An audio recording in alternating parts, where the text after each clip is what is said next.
नमस्कार, मैं सुमन बिश्नोई, सहायक आचार्य राजनीति विज्ञान, गवर्नमेंट कॉलेज रानीवाड़ा। आज के इस व्याख्यान में हम भारतीय संविधान के भाग 3 मूल अधिकारों पर चर्चा करेंगे। मूल अधिकार भारतीय संविधान के भाग 3 में दिए गए हैं। अनुच्छेद 12 से लेकर 35 तक इनका विस्तार है। मूल अधिकारों के ऐतिहासिक परिप्रेक्ष्य को देखें तो सर्वप्रथम ब्रिटेन में 1215 ईस्वी में व्यक्ति के अधिकारों का घोषणा पत्र जारी किया गया।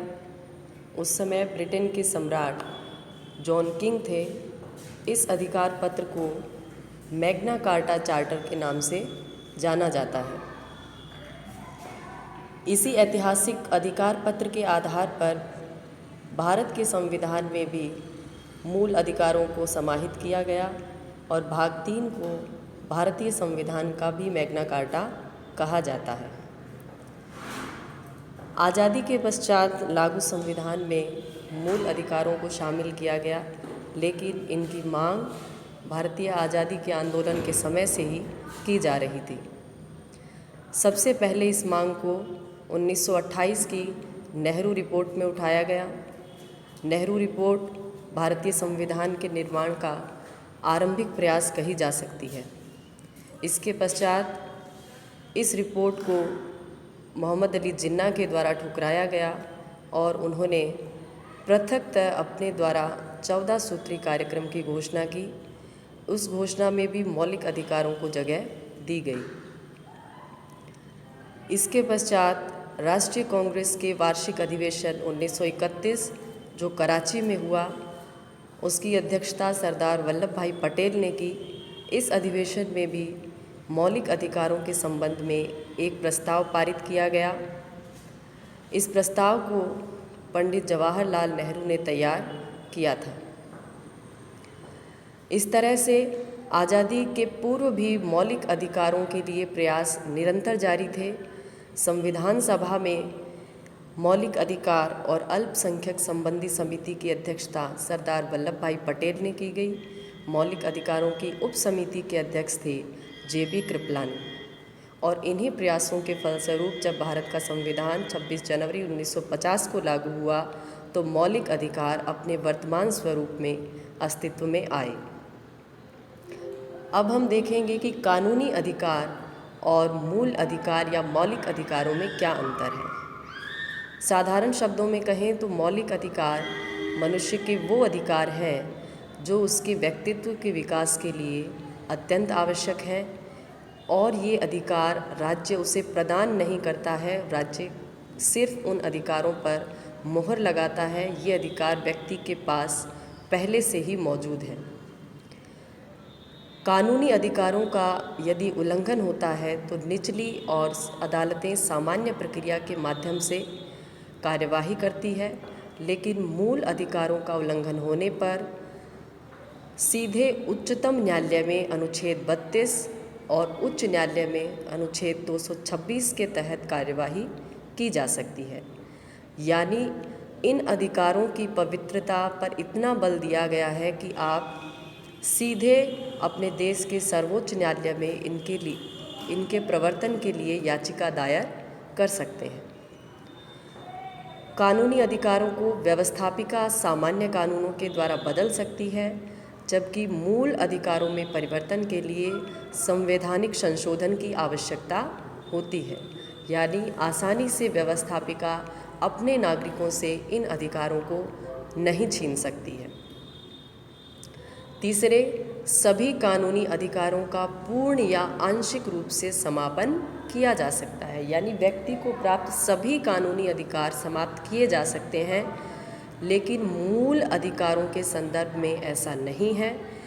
कुछ मूल अधिकार ऐसे हैं जिनमें किसी भी परिस्थिति में संशोधन नहीं हो सकता।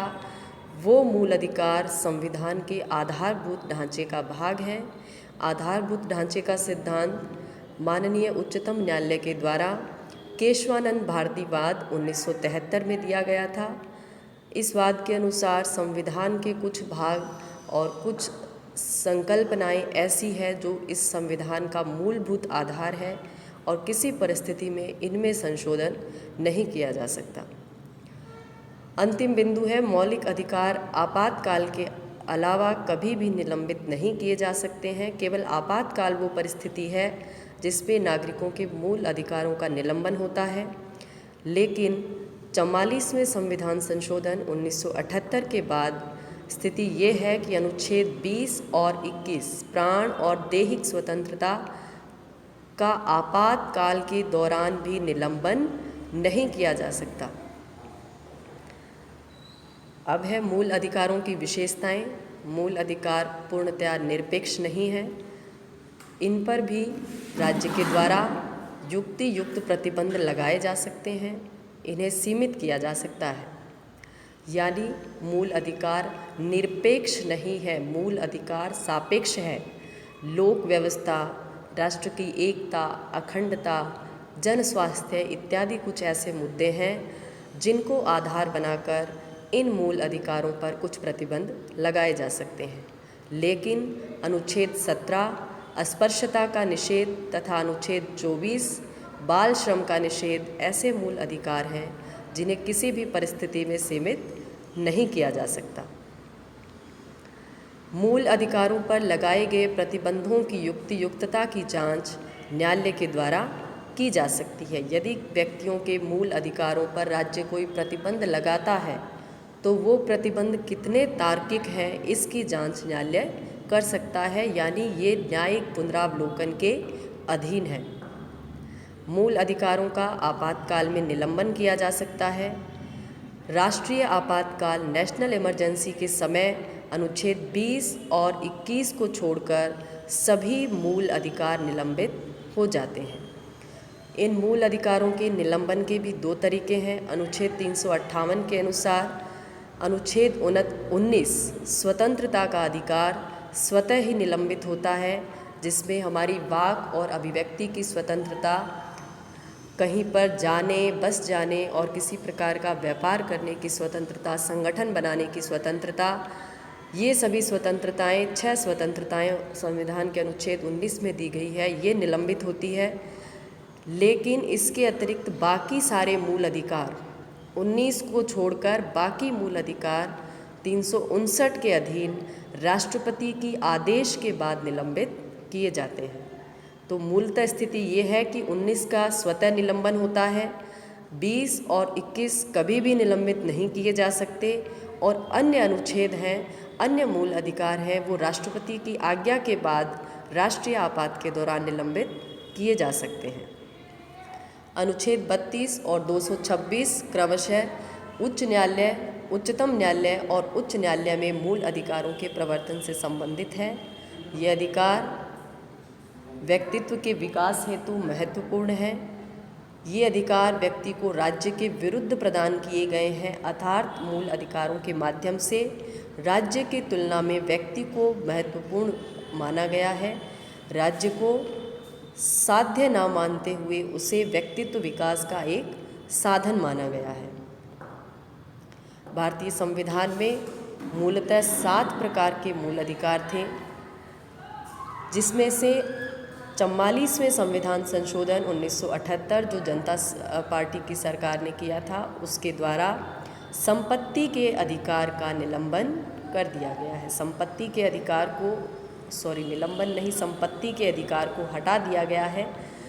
संपत्ति का अधिकार अब मूल अधिकार न होकर एक कानूनी अधिकार रह गया है, जिसका विवरण अनुच्छेद 301 क में मिलता है। तो अब संविधान में 6 ही मूल अधिकार हैं। समानता का अधिकार अनुच्छेद 14 से 18, स्वतंत्रता का अधिकार अनुच्छेद 19 से 22, शोषण के विरुद्ध अधिकार अनुच्छेद 23 व 24, धार्मिक स्वतंत्रता अनुच्छेद 25 से 28, शिक्षा एवं संस्कृति संबंधी अधिकार अनुच्छेद 29 से 30 और संवैधानिक उपचारों का अधिकार अनुच्छेद 32। आगे के व्याख्यानों में हम क्रमशः इन्हीं मूल अधिकारों पर 1 बाय 1 चर्चा करेंगे। धन्यवाद।